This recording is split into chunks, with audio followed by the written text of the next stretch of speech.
Oi, gente, boa tarde. Eu sou Thaís Braga e hoje nós estamos aqui para conversar um pouquinho sobre esse tema tão importante que são as adaptações curriculares, principalmente nos tempos em que nós vivemos hoje, né? E isso tem sido realmente um desafio para todos nós. Eu acredito que tanto para os gestores educacionais, como para os professores, os profissionais de educação, como nós também, fonoaudiólogos educacionais. E aí hoje nós temos o prazer de receber a fonoaudióloga Rosana Mendes, professor Dr. Luiz Jaime Zorzi. Boa tarde, quero agradecer muito a presença de vocês, Rosana, Jaime, e teremos aí uma discussão bem interessante sobre um tema bastante relevante, né, da prática de todos nós. Sejam muito bem-vindos. Obrigada. E aí eu vou começar apresentando... Obrigado. Vou começar apresentando, né, se é que há essa necessidade, né, gente? Mas Rosana é fonoaudióloga educacional, pós-graduada em neuroeducação, doutoranda em ciências da saúde e da educação, integra a equipe de investigação europeia multidisciplinar, CEO do Núcleo Aprende e professora do Cefac. E idealizadora, né, autora da metodologia CDRA, que significa a sigla Classificação Digital para Reenquadramento da Aprendizagem, que é uma metodologia riquíssima, da qual nós vamos falar hoje, que propõe as adaptações curriculares para crianças, seguindo aí uma classificação de enquadramento. Essa metodologia recebeu um prêmio muito importante do Estado de São Paulo, que é o Prêmio Mário Covas, em 2017, e vem sendo amplamente divulgado aí não somente em São Paulo, né, Rosana, como já vem ganhando outros estados. E o professor Dr. Luiz Jaime Zorzi, que é fonoaudiólogo, doutor em educação, diretor do Cefac, autor de várias publicações na área aí da linguagem e da aprendizagem, né, a nossa grande referência na fonoaudiologia educacional. A gente vai falar depois também um pouquinho acerca dos materiais, né, do Jaime. Gente, é um prazer poder conversar com vocês hoje e trazer assim, um conteúdo muito importante para todas as pessoas que fazem parte aí, tanto da fonoaudiologia educacional, né, como da educação. Então, hoje a gente vai conversar especificamente sobre as adaptações curriculares, né, na perspectiva da metodologia CDRA, que eu tive a oportunidade de conhecer, e aí por isso a gente faz aí um elo. Eu tive a oportunidade de ouvir falar da metodologia no curso de especialização do Cefac, que eu cursei, de linguagem, e eu fiquei maravilhada, que eu falei, gente, como que a gente não sabia, embora sendo um projeto novo, né, Rosana, de 2015, eu fiquei maravilhada, eu falei, como é que a gente não sabe que isso existe, né, e que a gente pode lançar realmente mão enquanto recurso aí pronto já para a nossa prática. Então, vamos lá, Rosana. Bom, eu queria te agradecer, tá, Thaís, pelo convite. A Thaís me conheceu primeiro, como ela disse, através do Cefac, mas eu a conheci no encontro de fonoaudiologia educacional e conversamos muito, né, e tive o prazer também de conhecer uma profissional de extrema competência e honrada com o convite de estar aqui com vocês, com o Jaime, que é um padrinho, e muito prazer mesmo. Acho que o Jaime caiu, Thaís. É aí que eu vou tentar... Ele tá isso faz parte, né? Faz parte. Estamos ao vivo, é isso aí. Eu acho que ele... Vamos lá. Tá voltando. Aos pouquinhos... Pessoal, quem quiser fazer perguntas no nosso chat, a gente vai tentar condensar aí as nossas perguntas dentro daquilo que a gente idealizou enquanto um assunto, né, bastante interessante para a gente estar conversando hoje.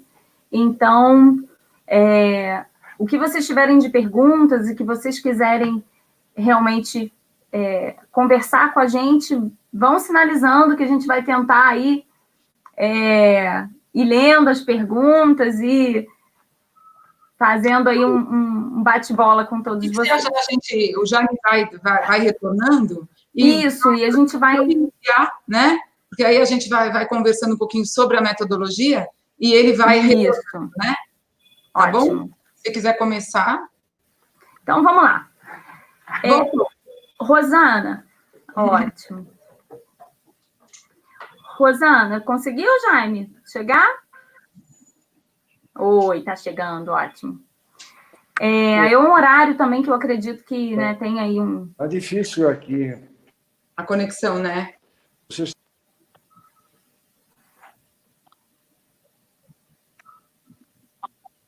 Bom, Rosana, vamos começando e aí a gente vai começando e ele vai chegando. Tá. O que me chama muito a atenção a metodologia tem uma frase tema, que é educação de qualidade com equidade. E aí eu acho que para a gente começar a nossa conversa, eu queria que você explicasse o que é, de fato, a metodologia CDRA, né, e o que ela pretende. Como é que isso surgiu? Thais, o surgimento da metodologia, ela tem uma história de pessoal, né? Eu tenho envolvido uma história pessoal. Eu acho que todos que me conhecem sabem disso. Eu busquei, na realidade, aperfeiçoamento, busquei especialização, porque eu tenho, na realidade, uma filha com necessidades educacionais especiais, e se tinha uma coisa que muito me incomodava, era que ela tinha, graças a Deus, pelos próprios recursos, os melhores especialistas da área, né? Mas a parte pedagógica me incomodava muito, né? Era uma situação de muito incômodo, porque ela também teve a oportunidade de passar por excelentes escolas aqui no estado de São Paulo, e as escolas tinham muita dificuldade para lidar com a situação dela, né? E isso começou a me incomodar e eu comecei a me voltar, na realidade, voltar aos meus estudos especificamente para essa parte pedagógica. E eu lembro até hoje fazendo também especialização no próprio Cefac, né? Que foi a minha primeira adaptação de material e realmente os professores acabaram gostando muito e eu comecei a desenvolver a adaptação de material e fui além, porque logo depois que comecei a desenvolver a adaptação de material, eu fui convidada para dar uma palestra no Estado. Em seguida, o Estado me convidou para fazer um projeto piloto em uma escola da rede estadual, e aí eu percebi que a adaptação do material não bastava, que, na realidade, havia uma situação muito maior, que era o entendimento por parte do professor do seu próprio grupo heterogêneo, né? E eu tinha essa luta para que as diferenças em termos de aprendizagem, os diferentes modos de aprendizagem, eles lidassem de uma forma natural com esse grupo heterogêneo. E aí veio, sim, a situação do protocolo, aonde eu acabei validando um protocolo dentro da rede, que faz esse mapeamento e esse entendimento do grupo heterogêneo. E daí a gente ampliou a metodologia, e hoje ela tem 3 pilares que a gente consegue didaticamente apresentar isso para o professor. Então, ela tem uma formação, né? Ela tem, em seguida, um mapeamento, que aí é mapear uma sala de aula em 4 níveis diferentes de aprendizagem, que a gente chama de aprendizagem regularizada, que é o nosso grupo controle. O segundo grupo é tendência a dificuldades escolares, tendência a transtorno funcional e tendência a deficiência intelectual. Né? Situações que para o professor não eram claras, né? Então ficava aquela situação de que dificuldade é a mesma coisa que transtorno, é a mesma coisa que deficiência, e todo mundo farinha do mesmo saco, sabe aquela coisa assim? Todos na mesma condição.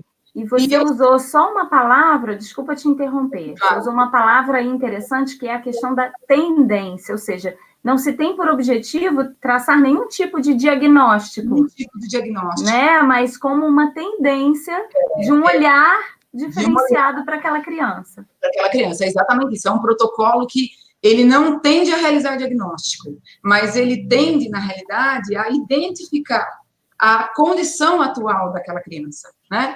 Então, a primeira fase é formar o professor nessa linguagem, a segunda fase é aplicar esse protocolo para que a gente possa fazer esse reenquadramento das salas de aula, e o terceiro pilar, que é a intervenção, que, na realidade, a gente não podia parar no mapeamento. O que adianta mapear, entender um grupo heterogêneo, mas o professor não poder atuar frente àquele grupo que ele identificou. Então, a terceira fase é a intervenção, aonde no projeto piloto a gente começou pelas provas. Hoje a gente já tem atividades para o dia a dia, mas no início, no piloto, nós pegávamos uma prova ao final do professor e transformávamos aquela prova em 3 outras provas. A prova para dificuldade, a prova para transtorno e a prova para deficiência. Sempre pensando a mesma estratégia com objetivos diferentes. Então, essa é a questão da equidade. Questão da equidade, é a base da metodologia CDRA.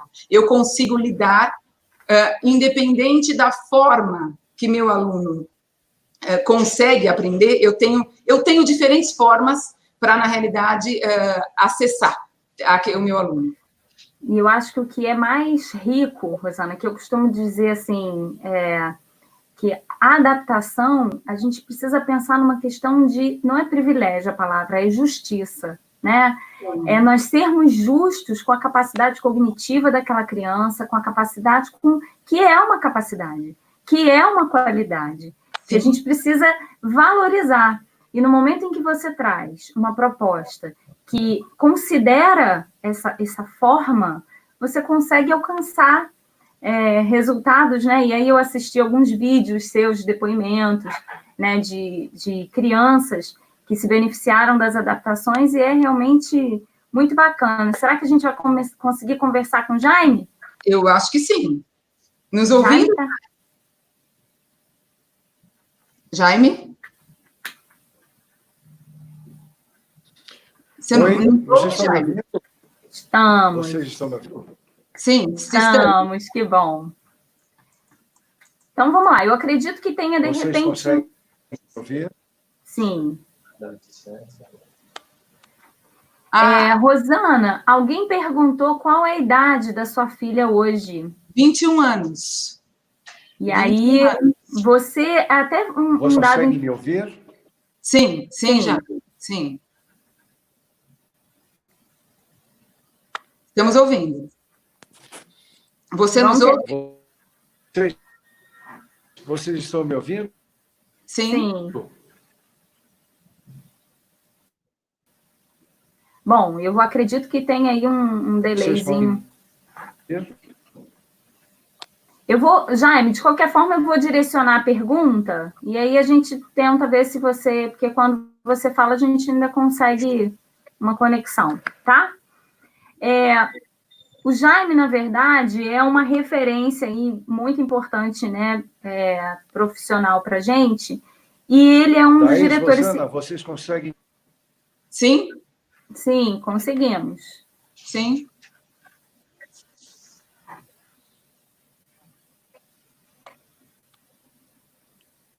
Conseguem? Então, vamos lá? Vamos lá, então. Faça um sinal positivo, que eu sigo você. Sim.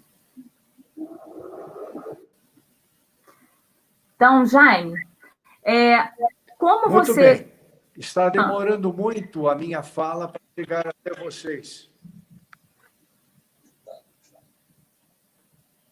Mas nós estamos te ouvindo. Eu não consigo entender o que vocês falam. Ou chega aqui. Eu vou tentar fazer o seguinte, eu vou tentar retirar e ele entra de novo, Rosana. O que você acha? Vamos? Vamos fazer isso. E aí, vamos tentar chamar novamente. Rosana, tem algumas pessoas falando aqui sobre... Então. Bom, sobre que estão encantadas. Sobre a idade gente, anos, né? Eu posso dizer para vocês que, com certeza, a maior vitória do projeto é ela, né? Isso é fato, né? Eu estou dizendo como mãe, como profissional. A Letícia hoje trabalha comigo, ela é desenhista, da plataforma. Hoje ela acaba auxiliando na adaptação do material para outras crianças. Quem, na realidade, tem o Fala Betizando nas mãos, pode até notar que o nome dela está como ilustradora, porque realmente hoje ela nos ajuda. A gente vai falar sobre Fala Betizando. Mas ela está realmente muito bem. E eu posso dizer com toda a certeza que a adaptação de material alavancou a autoestima e o desempenho da Letícia. Duas situações que são muito difíceis. Você alavancar a autoestima e desempenho de uma criança ao mesmo tempo é um grande desafio. E é isso que a gente precisa levar para os nossos professores, né? Nós tivemos uma outra pergunta, que se existe curso para metodologia, né? Se o professor sozinho pode aplicar ou seria na escola como um todo? Olha, existe curso para metodologia, sim, né? Inclusive agora online, né? Que a gente tem um curso começando agora, estou até antecipando um pouquinho, tá, Thaís? Isso, não tem problema nenhum. Dia 25 agora, a gente vai deixar o link do curso aqui para vocês. Se o professor pode aplicar sozinho, o professor deve aplicar sozinho. Por isso que existe uma formação como primeiro pilar, porque o professor é formado, na realidade, para que ele possa desenvolver, aprender as técnicas da própria metodologia. Jaime, eu acho que você está mais estável agora. A gente está te vendo com mais... Não, ouvindo, não. Não. Vendo, sim, mas ouvindo, não. Né? Ouvindo, não. Será que vou abrir pelo celular?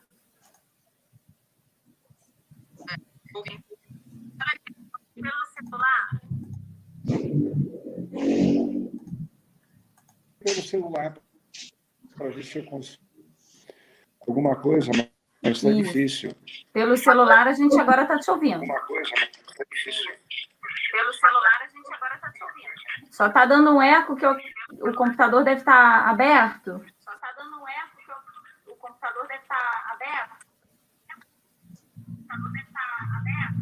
Está aberto, senão eu não ouço vocês. Chega muito entrecortado. Nós estamos te ouvindo agora. Tá, ok. Nós estamos te ouvindo. Vocês estão me ouvindo pelo celular. Ok. Sim. Ok. Tem como baixar o volume do computador um pouquinho, Jaime?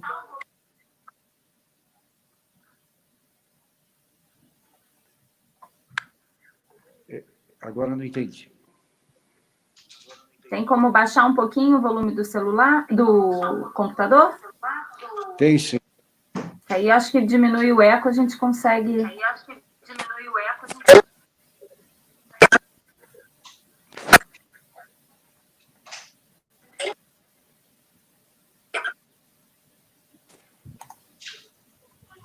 Thaís, acho que ele caiu, né? Peraí. Acho que ele caiu, né? Pronto. Vocês estão me ouvindo? Pronto. Ai, sim. Pronto. Sabe o que eu acho que é bom? Como eu estou com muita dificuldade de ouvir vocês pelo celular e falar pelo notebook, eu posso falar, enfim, posso dar meu depoimento para ajudar? Sim, agora eu acho que dá, Jaime, porque está mais baixinho o telefone, o computador tá ok.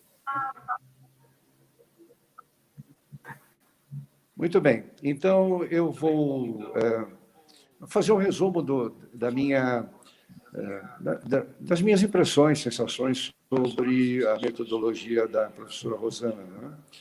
Eu conheci há alguns anos, quando ela apresentou essa proposta lá no Cefac, para mim, depois de uma aula, e eu achei que veio muito ao encontro de uma necessidade grande, que é, na área da adaptação curricular, há uma carência muito forte de um trabalho bem pensado, com base científica, e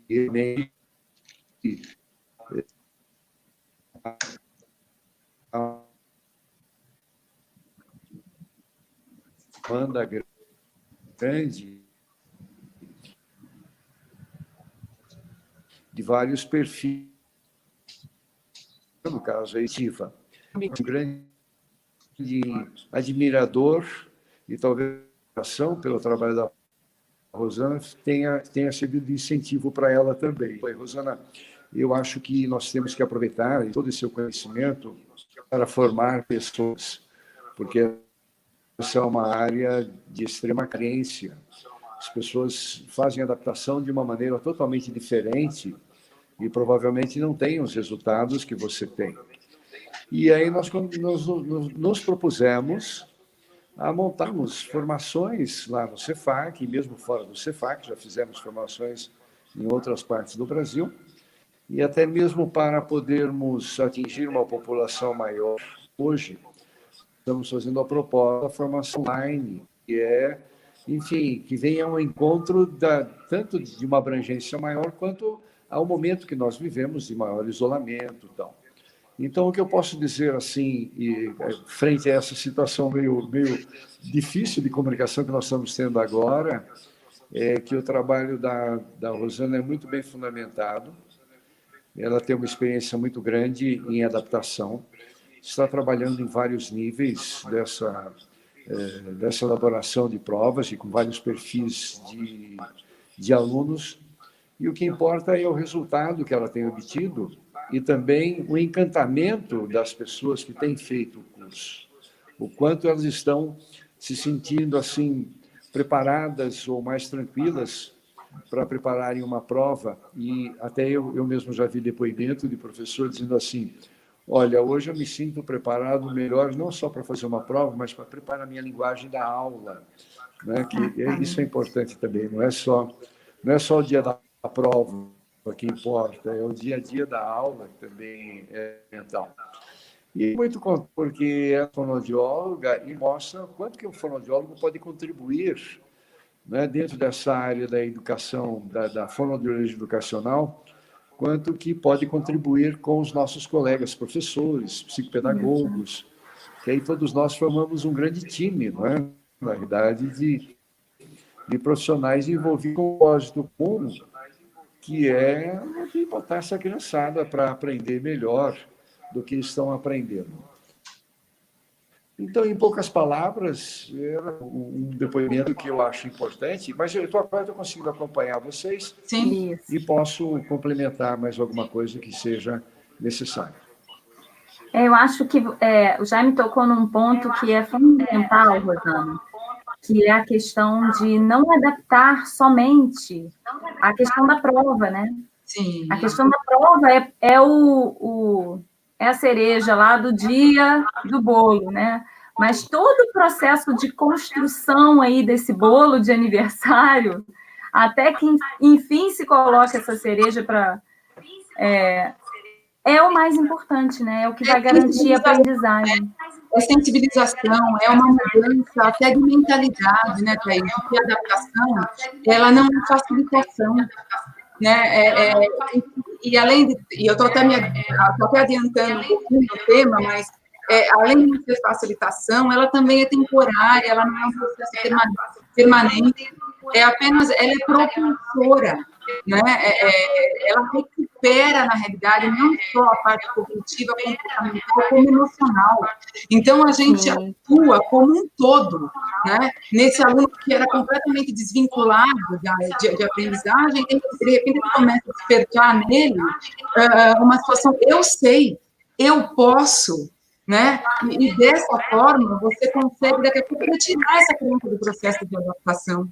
E ela serviu realmente como uma propulsão para compensar, né, a condição atual e seguir o seu curso, seguir sua vida escolar, né? Sim.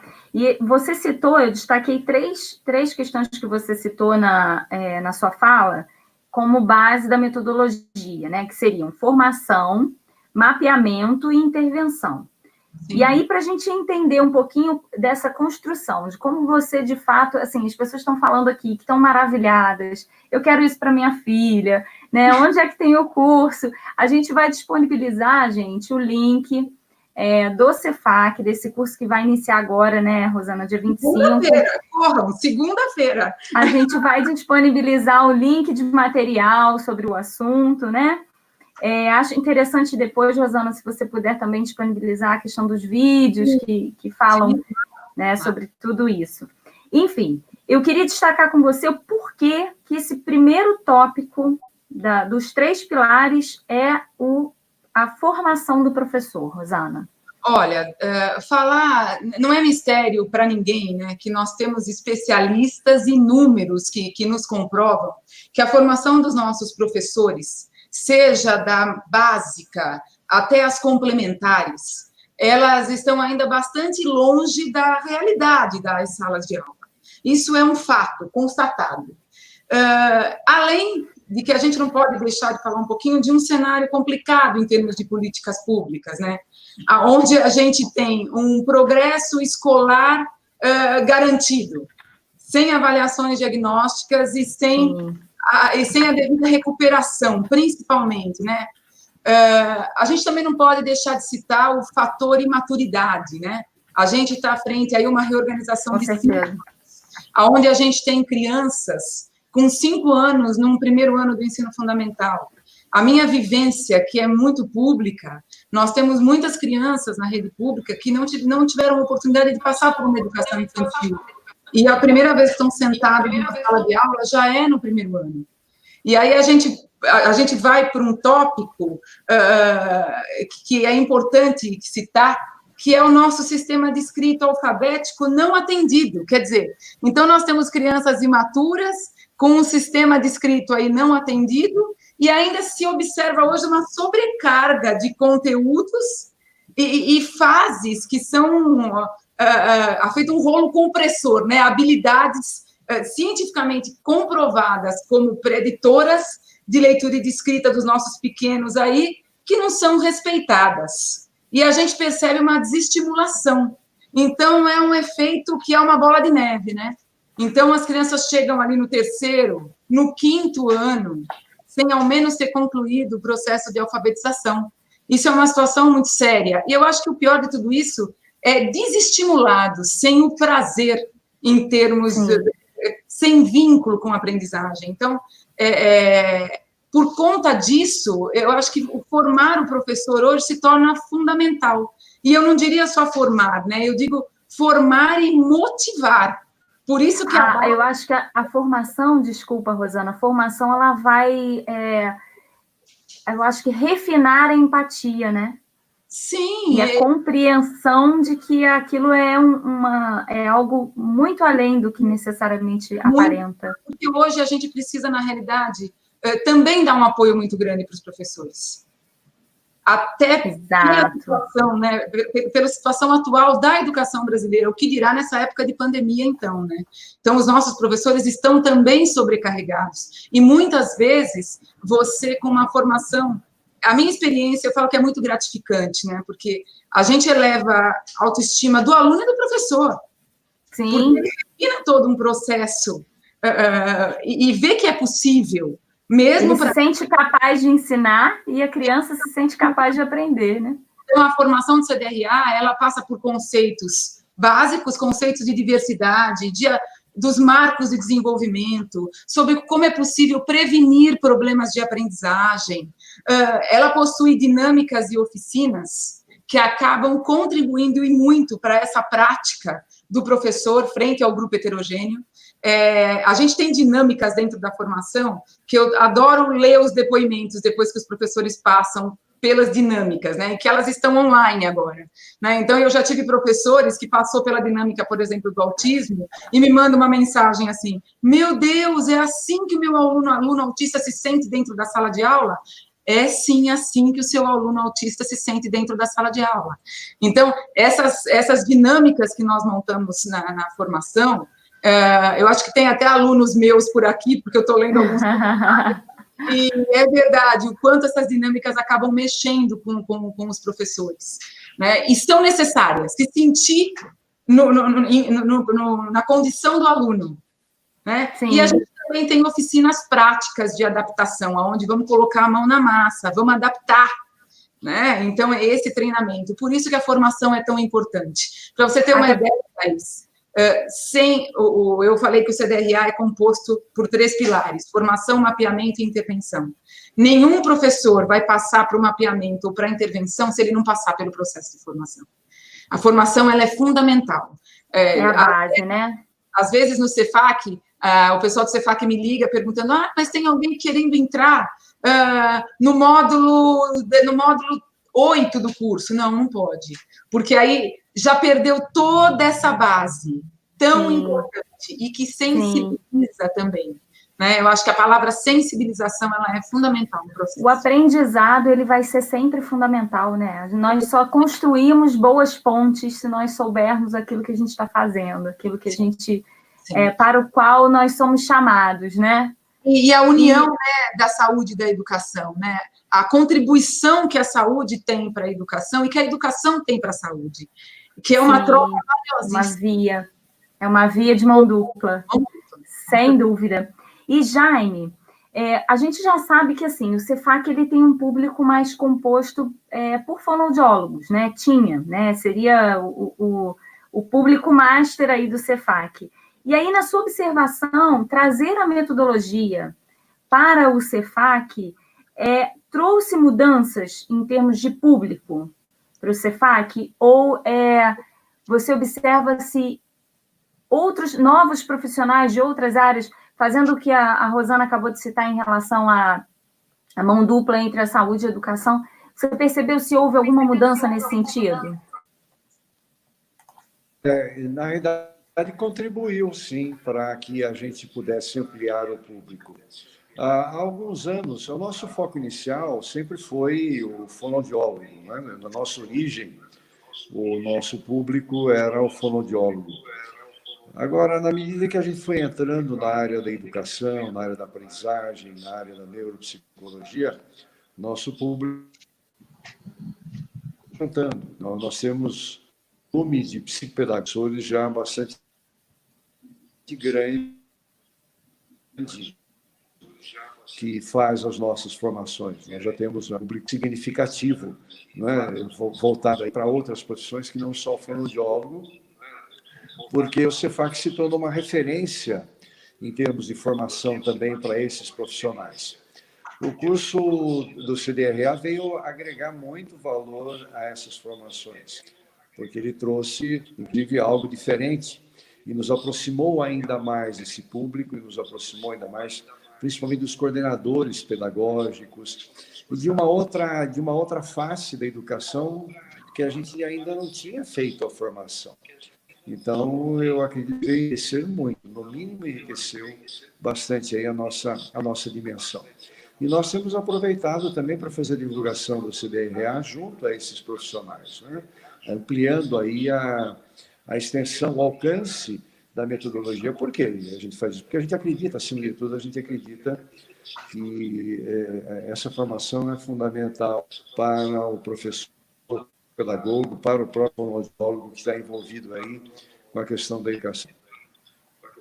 E eu acho que também isso confirma um pouco, né, Jaime, a questão da carência que existe em nível de formação mesmo da área educacional, né?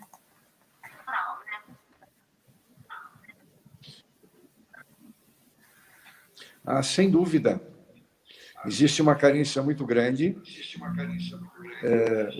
Os professores, eu assim tenho acompanhado um pouco aí a questão da formação do pedagogo, que é fundamental, e o foco até hoje não foi a sala de aula, a aula propriamente dita, as questões da alfabetização, da decodificação, da codificação,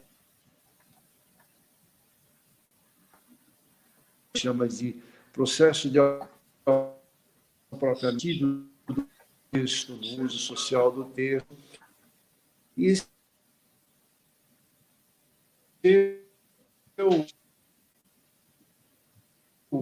deixou de...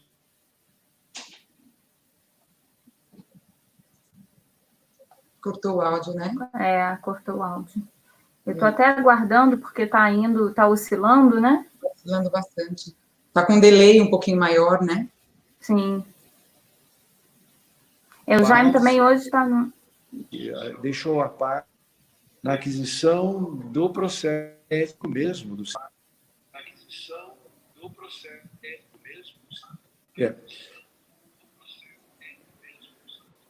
E aí o fonoaudiólogo pode ajudar. Esse é o nosso intuito. Nos aproximarmos cada vez mais desses profissionais e trazê-los também para as nossas formações.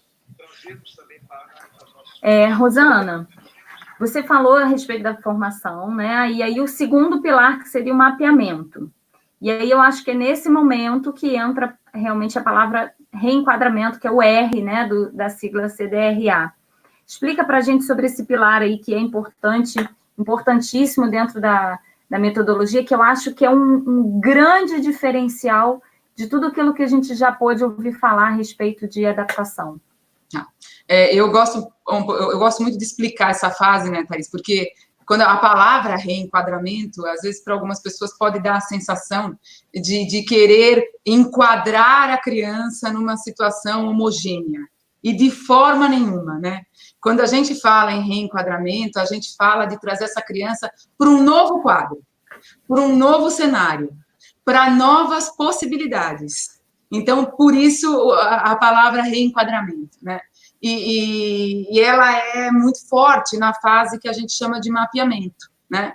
Que é a fase que a gente aplica o protocolo do CDRA, que a gente chama esse protocolo de questionário pontuado.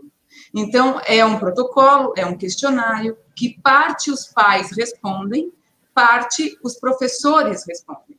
E esse protocolo é que nos dá essa tendência a esses grupos que eu comentei com vocês. Aprendizagem regularizada, tendência a dificuldades escolares, tendência a transtornos funcionais e tendência a deficiência intelectual. Uma coisa muito interessante no próprio piloto, né, quando a gente aplicou esse questionário pela primeira vez em uma das escolas do piloto, aí eu não vou falar no número total, mas eu vou exemplificar com uma sala de aula, porque nós reenquadramos muitas, né? Então, a primeira sala de aula que nós reenquadramos, nós tínhamos lá 35 alunos, e nós fizemos uma pergunta para esses professores antes de aplicar o protocolo, de quantos desses 35 alunos eram considerados deficitários, que de alguma forma não aprendiam, né? E o que nos surpreendeu muito foi a resposta que 31% dessa sala de aula não aprendiam.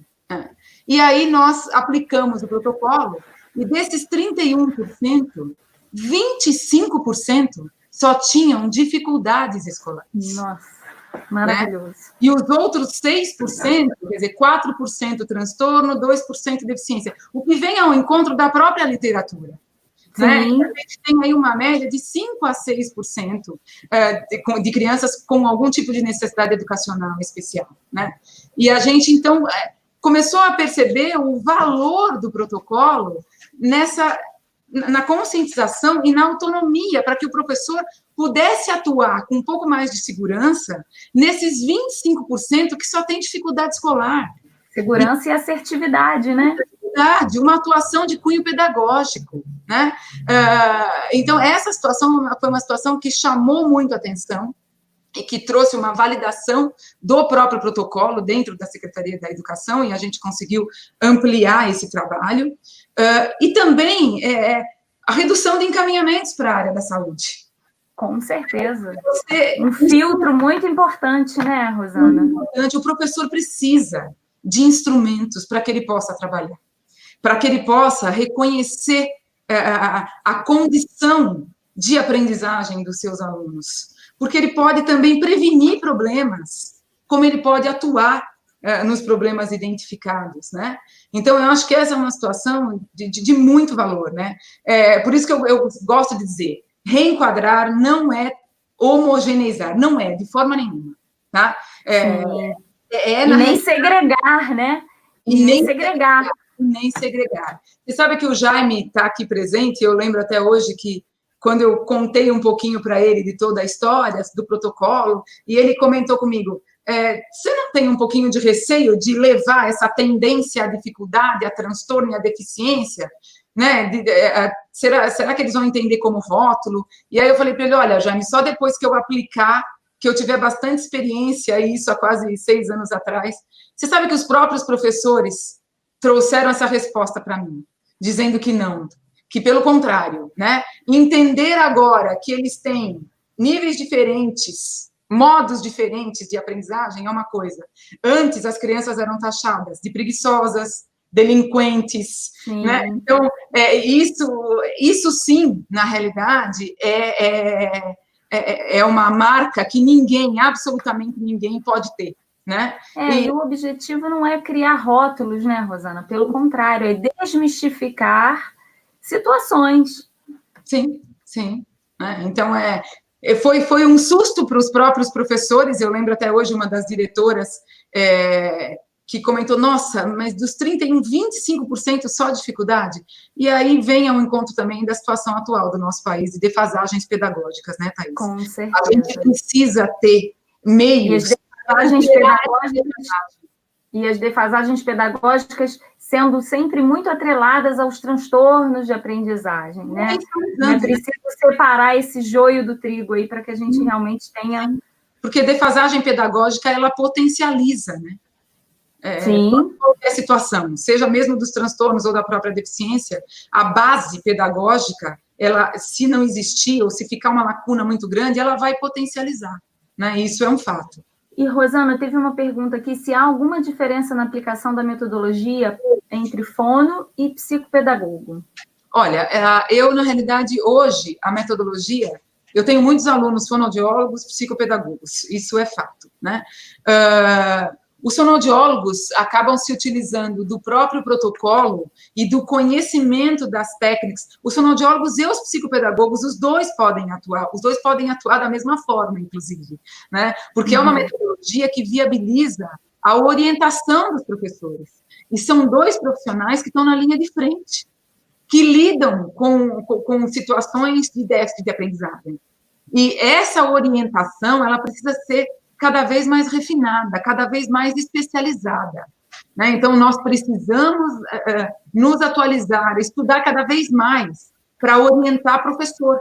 E aí a gente traz o fonoaudiólogo, o psicopedagogo, o neuropsicólogo, o terapeuta ocupacional, como grandes parceiros nessa estrada de orientação e de formação dos nossos professores, e de atuação multidisciplinar. E cada um na sua expertise, né? Cada um na sua expertise, com certeza. Exatamente. Jaime, essa proposta do reenquadramento, ela, como a Rosana mencionou aí, ela gera um impacto significativo na questão do encaminhamento dessas crianças para as intervenções especializadas. E aí, como é que você, assim, correlaciona e analisa essa questão à assertividade dos diagnósticos? Como é que existe essa interseção, não diria uma interseção, mas a interferência, né, nesse mecanismo aí de assertividade diagnóstica?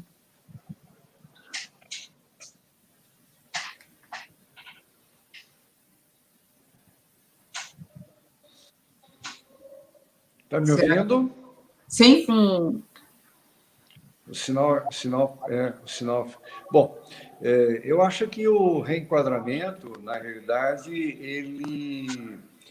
ele mostra que daquele volume grande de alunos que os professores acreditavam que pudessem ter verdadeiros problemas de aprendizagem, eles acabam constatando que não é um volume tão grande assim. Na verdade, a grande parte dos alunos que estavam apresentados vai ser enquadrado num grupo de dificuldades de aprendizagem ou dificuldade escolar.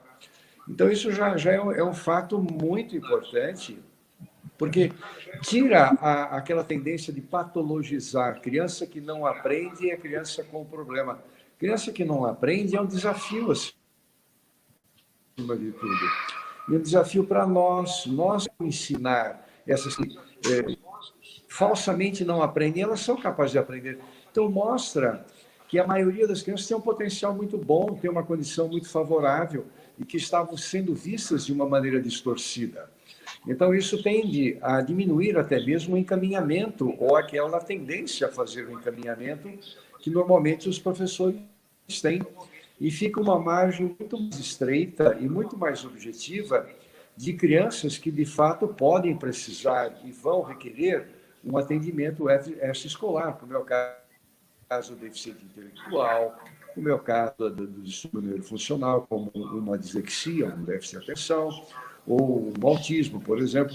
Então, como uma ferramenta até mesmo de triagem, usando uma terminologia mais geral, ele é muito eficiente, porque, acima de tudo, o que eu acho mais fantástico, mostra para o professor e comprova para o professor que a maior parte dos alunos pode aprender de uma forma que o professor até mesmo não imaginava que pudesse acontecer. Isso eu acho um grande, assim, um grande mérito de toda a abordagem. E, Rosana, quando você fala sobre esses 3 pilares, você cita a questão da intervenção, né? Então, só para a gente estruturar, primeiro a questão da formação do professor, depois a questão do reenquadramento, que se chama... Mapeamento. Mapeamento. E a intervenção propriamente, né? E aí, a partir disso, o que você... E aí eu acho que é, assim, o desafio maior, até da nossa compreensão, e tem algumas pessoas falando aqui sobre como é que essa questão avaliativa por provas, porque tem uma questão burocrática, né? A Tatiana Anselmo queria uma explicação melhor sobre isso, a gente vai conversando. E aí que eu acho que é o grande desafio, porque o que deve ser, de fato, Rosana, preconizado nas adaptações curriculares? O que elas têm a ver necessariamente com o que a gente chama, né, de funções... A gente não, né? A neuropsicologia chama de funções executivas. E, principalmente, Rosana, então, assim, uma perguntinha aí, 3 em 1. Uma pergunta complexa para um assunto complexo. O que não se deve fazer em termos de adaptação de materiais? Então, vamos lá. Pergunta que não quer calar. Vamos por partes, né? Então, assim, eu vou começar pela tua primeira pergunta. O que a metodologia hoje preconiza em termos de adaptação curricular? Eu posso dizer que tem sido eu considero uma conquista do CDRA, porque as técnicas que a gente utiliza de adaptação, eu acabei batizando de técnicas remediativas. Por que técnicas remediativas, né? Porque, na realidade, remediar é corrigir, é auxiliar, é socorrer, é estimular, é regular, né? Então, técnicas de adaptação, elas precisam estimular, elas precisam regular. E aí eu consigo entrar na tua segunda pergunta, né? Estimular e regular o quê? Né? Porque há ciência por trás. Então, uma técnica de adaptação, ela vem para atuar nessa regulação desse funcionamento executivo, né? Adaptação tem tudo a ver com funções executivas. Se a gente parte do princípio que as funções executivas, elas são habilidades fundamentais para a vida da criança, que envolve que envolve organização, planejamento, inibição, flexibilidade. Isso que eu ia te pedir, explica um pouquinho para a gente. Se as funções executivas envolvem, são tão complexas que a gente está falando aí de várias habilidades, né? Envolvendo tudo isso que eu acabei de te falar, organização, planejamento, inibição, flexibilização, sabidamente alteradas nas crianças com dificuldade, com transtorno e com deficiência. Então, por que não adaptar no sentido de equilibrar e de compensar esse funcionamento executivo dessa criança? Né? Então, eu acho que aí é a função principal da adaptação. E eu fico muito triste, né, que a adaptação, muitas vezes, ela é vista como uma situação para o aluno tirar nota, ou para o aluno, por exemplo, passar de ano. E não é isso. A adaptação, como a gente falou no começo, ela é um mecanismo de propulsão. para que se compense todo esse funcionamento executivo. A gente tem resultados em comportamento, na parte emocional e na parte cognitiva. A gente tem uma melhora significativa da vida escolar desse aluno, né? Do rendimento, da autoestima. Então, técnicas de adaptação não podem ser, na realidade, resumidas a baixar uma imagem no Google, sem saber por que você está baixando. Ai, que bom que você está falando isso. Resumir, dar mais tempo para a criança fazer a prova, dar mais tempo para uma criança fazer o que ela não sabe, é tortura. E fazer, como a Simone Capellini fala, né, nossa grande referência também, né, Rosana? Fazer acomodações ambientais. Acomodações, né? Exatamente isso. Né? Hoje se fala muito, a dislexia, por exemplo, se fala muito em... A primeira coisa que se fala é para colocar um ledor para o disléxico. Não. Um ledor para o disléxico, mas isso não vai também acomodar todo esse processo? Você tem que estimular, você tem que fazer com que ele compense, ele tem total condição disso. Então, eu já juntei todas as perguntas, né, Thaís? Então, o que é exatamente isso. Não é retirar a questão. Quantas vezes me mandam algumas provas adaptadas para eu avaliar, e aí, para a criança que não tem nada, tem 10 questões, para que tem 5. Então, você vai lá, retira 5 questões, quer dizer, o que você, na realidade, recuperou? Sim. As adaptações, elas fazem parte de um processo de recuperação. E por isso temporário. E por isso o papel da fono. Por isso o papel de profissionais da área da saúde, de profissionais afins, que, na realidade, orientar o professor de que a técnica, ela tem um objetivo. Ela tem uma meta. E ela pode ser retirada. Ela deve ser retirada. Você quer ver uma situação que me preocupa muito? Às vezes eu chegar para orientar uma escola e a escola fala para mim que a criança está há 5 anos no processo de adaptação de material. Não pode ser. Salvo algumas... Óbvio, existem algumas exceções que a criança tem um quadro um pouco mais grave, mas mesmo assim, as adaptações têm que ser o tempo todo reformuladas. E o potencial cognitivo dessa criança tem que ser valorizado, reavaliado, e você tem que considerar esses marcos de desenvolvimento, né? Essa é uma situação... A professora, nós tivemos só um comentário aqui que eu achei interessante, a professora Cristiane Mello colocou aqui, que adorou a explicação, porque acomodações nas nossas práticas são para estimular o aluno com dificuldades, né? Sim. Né? Tá me ouvindo? Deu uma cortadinha agora. Não, mas já retornou, pode continuar. E eu acho que essa situação é muito perigosa, de você, na realidade, fornecer, é um termo bastante usado, né? Eu ouço muito dos professores, mas é uma muleta. Dependendo da adaptação que você faz, você realmente está fornecendo uma muleta. Essa criança nunca mais vai querer sair desse aspecto. Aí eu digo que acaba sendo sinônimo de facilitação, mas não pode ser. Sim. Adaptação não é facilitação. Adaptação é, sim, uma propulsão, uma retirada da criança daquela condição. E de condição, muitas vezes, emocionais. Quantas e quantas crianças estão arrasadas emocionalmente porque simplesmente elas não conseguem dar conta de uma atividade, de uma prova. E sabe, às vezes, Thaís, a gente começa... Eu sempre falo para os meus alunos, o meu papel, quando eu estou ensinando as técnicas de adaptação da metodologia, eu exagero, sabe? Você pega uma prova, você vai ver muita adaptação. E eu digo para eles, isso é minha obrigação, porque para vocês, eu tenho que passar todas as técnicas. Vocês têm que selecionar quais as técnicas que vocês vão usar com os alunos de vocês. E vocês têm que ter... porque isso é variável de perfil para perfil, né? Perfil para perfil não tem receita. Você, na realidade, vai conhecer o teu aluno e vai adequar as técnicas que você aprendeu para o momento dele. E você vai ter que saber o momento que dá também. O Jaime quer fazer uma colocação, né, Jaime? Fala, Jaime. Posso fazer um comentário? Claro, pode, mestre. Posso fazer um comentário?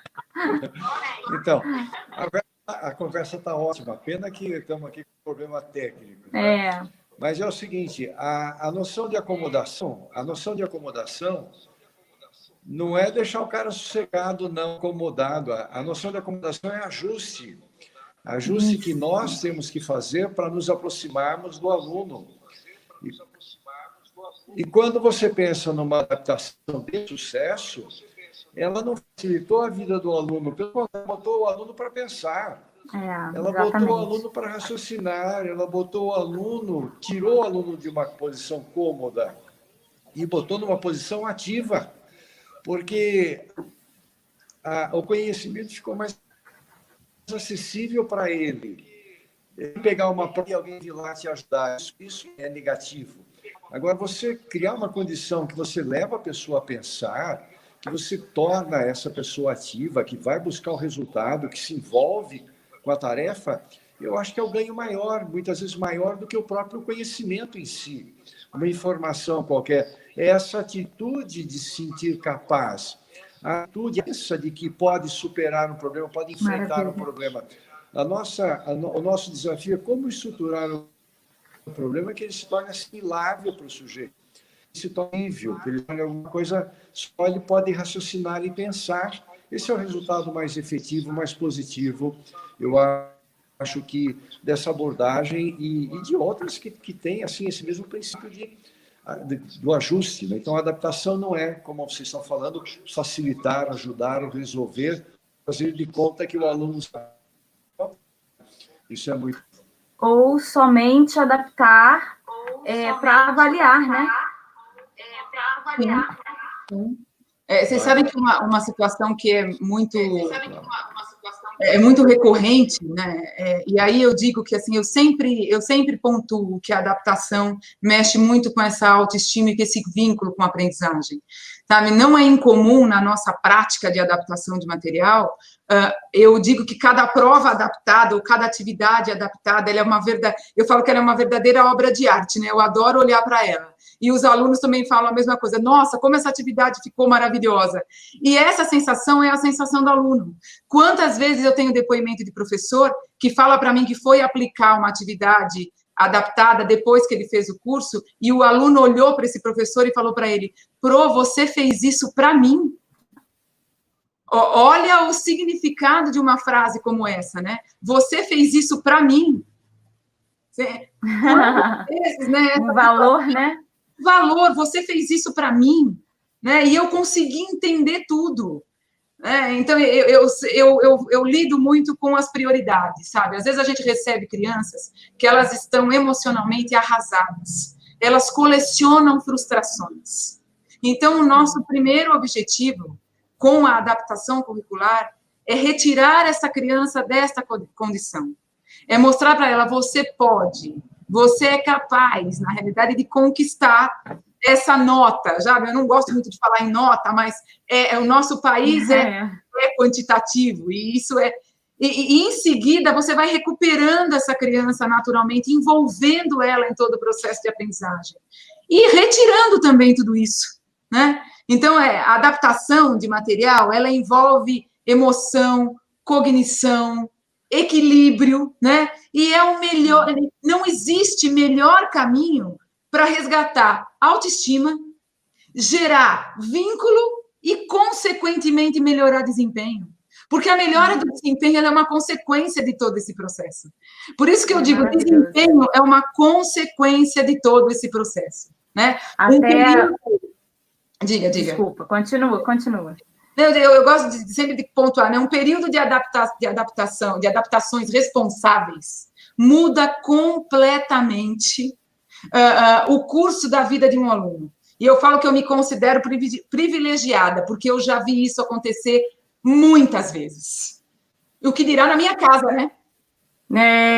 Eu falei com a Rosana, conversando com ela, que eu falei, Rosana, isso foi tão visceral para você, né? Porque foi uma vivência na carne, e a construção de toda a metodologia foi baseada na experiência, e por isso que eu acho que ela tem um valor muito maior, não que outras, né, não tenham, mas assim, eu acho que... Eu até perguntei, eu falei, você tem ideia do que representa essa metodologia? Ela... Não, porque foi dentro de uma construção para filho, né? E aí, quando tem toda essa carga da experiência, Eu acho que isso agrega aí um valor sensacional e imensurável. A gente está tendo alguns comentários em relação ao aluno se sentir amado, né? Que além do avanço na aprendizagem, além dele se sentir amado, vai haver um avanço significativo na aprendizagem, né? Uma outra participante, que é a Amanda Albuquerque, que é professora, que eu gosto demais, gosto de pensar na adaptação como uma ferramenta complementar na aplicação do conteúdo programático, estudando as habilidades que o aluno tem, aptidão, investindo no aprendizado específico, né? Dando valor àquilo que a gente conversou, dando valor ao que ele tem enquanto potencial, enquanto habilidade. E aí, Jaime, Rosana, não sei se você concluiu em relação a isso, se eu te cortei. Não, sim, concluí. Mas o que você comentou agora e o comentário da própria Amanda, a gente só chega à conclusão que a adaptação de material é funcionamento executivo puro, né? Exatamente. Puro. Então, tem... todo mundo, né? De todo mundo. De todo mundo. Do professor flexibilizar, né? De nós entendermos aquilo que é mais relevante, de sermos mais atentos aí. Sabe, Thaís, só uma observação que eu queria fazer até para concluir essa parte. Nós estamos há 6 anos, né, Jaime, juntos, né? Está cortando um pouquinho. Cortou? E aí... Não te entendi, Rosana, repete, por favor. Nós estamos aí há 6 anos juntos no Cefac, né? Há 6 anos que nós temos turmas todos os anos. Nós nunca deixamos de fechar uma turma dentro da metodologia. E você sabe que nós temos turmas que eles não querem ir embora. Aí, Rosana. Eles já passaram... A formação era de 8 meses, passou para 12, passou para 18. Acho que a Thaís caiu agora. Caiu, né? Caiu. A Thaís caiu. Jaime, tá me ouvindo? Voltou. Voltou. Vamos lá, pode continuar. Então, é muito gostoso você ver professores, fonoaudiólogos tão envolvidos com a produção de material em termos de adaptação, que eu te falo, os alunos não querem ir embora. A gente já alongou o curso, né? E na realidade, grandes amigos até hoje, né? A gente está para terminar um grupo agora que eles brincam, mas nós não podemos terminar. A gente tem que continuar. Até porque os desafios, eles continuam, e eu acho que vão surgindo novos, porque nós estamos especificamente vivendo um momento importante ainda da nossa história enquanto humanidade, né? Eu diria. E como nós, fonoaudiólogos educacionais, temos sido requisitados aí a participar desses processos de adaptação e como acessar essas crianças agora de maneira remota, né? O que também é um desafio para nós. Sim. Né? Então, assim, realmente a necessidade, só reforça a necessidade de nós estarmos cada vez mais juntos, né? Por isso que esses alunos não querem ir embora. Não querem ir embora. E eu entendo bem. E é um Jaime, e é um momento de aperfeiçoamento. Eu acho que, principalmente os fonoaudiólogos educacionais, fazem essa ponte brilhantemente, né, Thaís? E é hora, na realidade, de melhorar, porque a gente vai ter uma demanda muito grande após esse período, né? Com certeza. Jaime, como é que você analisa a contribuição, então, da metodologia CDRA, aí de uma forma, a gente pensando um pouco mais amplo, para a fonoaudiologia educacional, especificamente?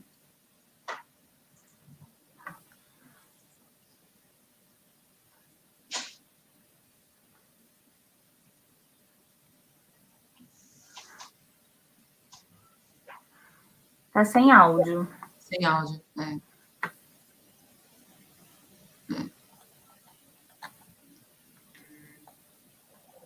Está sem áudio, né? Não estamos ouvindo. Não tem som. Não tem som. Ele está com uma conexão. Ele tentou ligar e desligar o microfone. Vamos ver aqui pelo celular, ele entrou pelo celular. Jaime, assim consegue?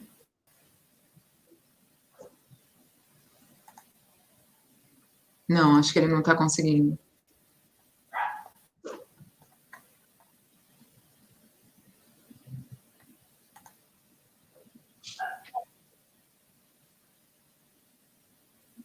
Realmente a conexão está... Super difícil, né?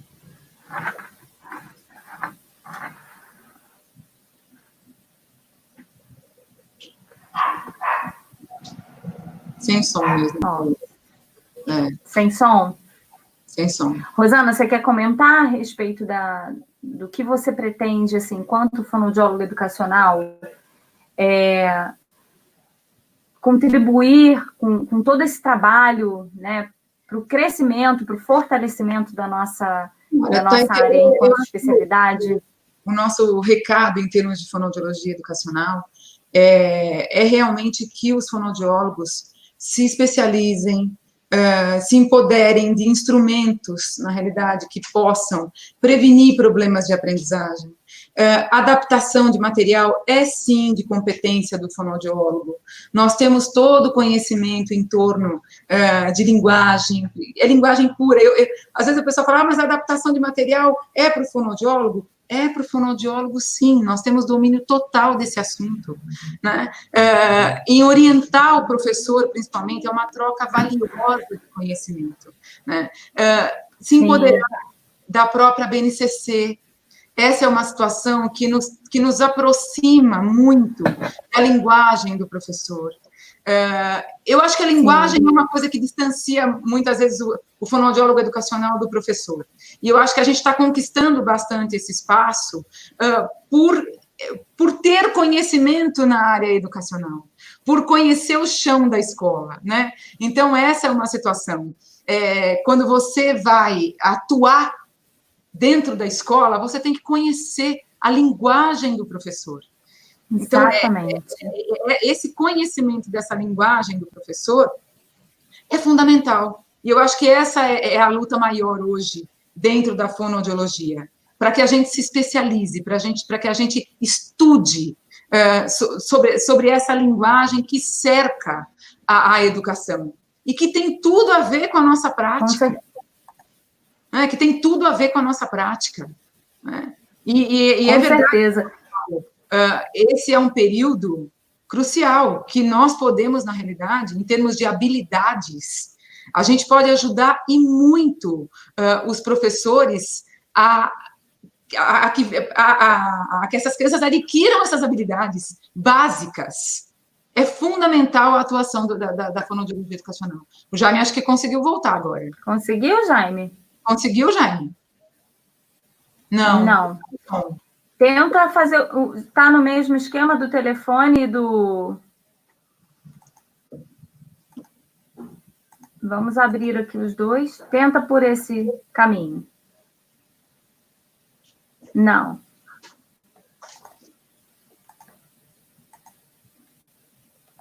Não, infelizmente não. De repente, Jaime, tenta sair e entrar novamente.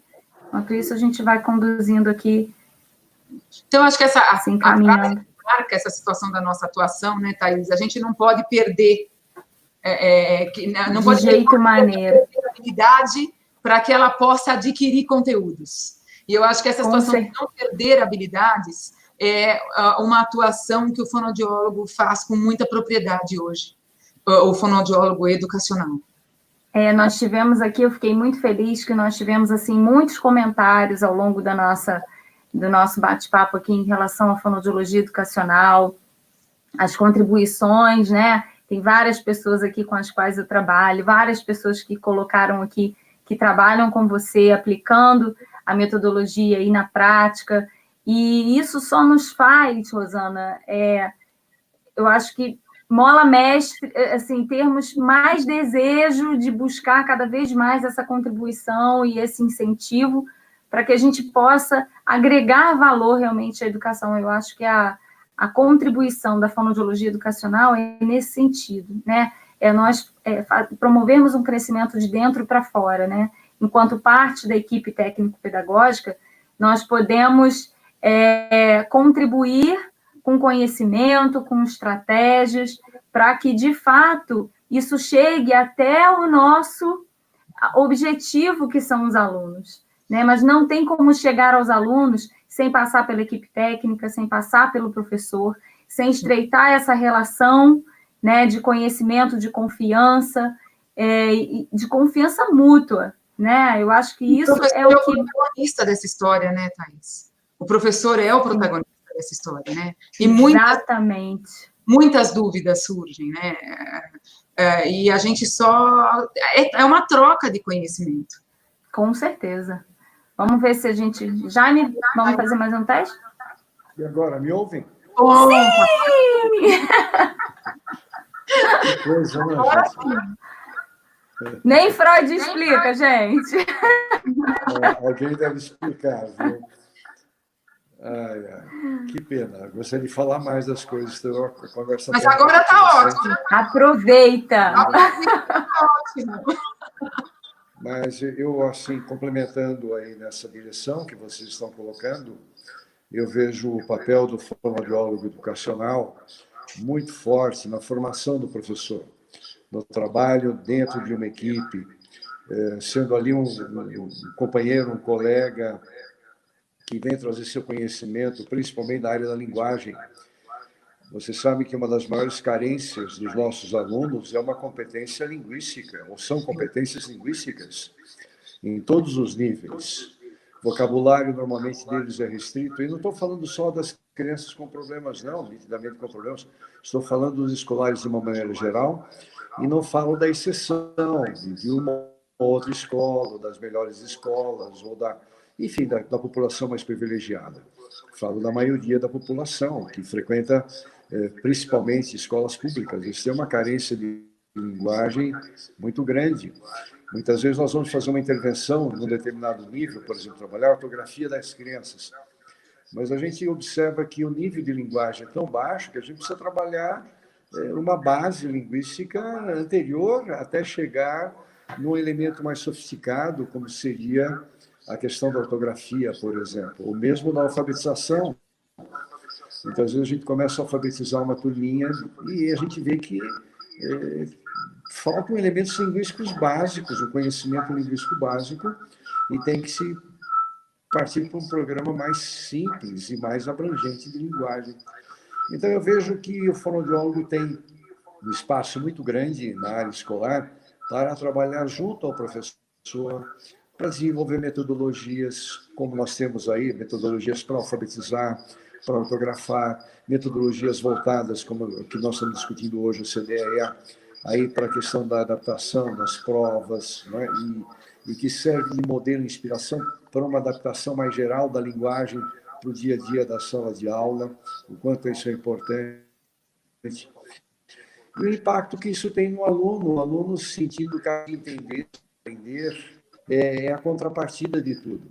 Então, eu vejo a formação do professor como um ponto fundamental.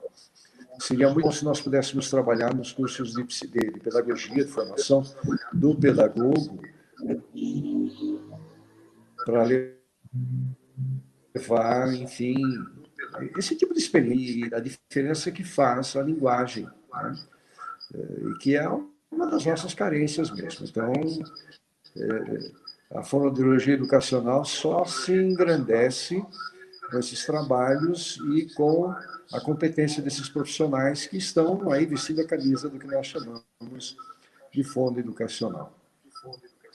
E estamos num momento, nós estamos num momento onde a atuação dessas bases, né? Eu tenho orientado muitas escolas, principalmente da rede estadual, onde a gente tem parceria com a Roche, com o laboratório Roche, que nos propicia, né, que o projeto esteja em algumas escolas da rede pública, esse trabalho básico agora.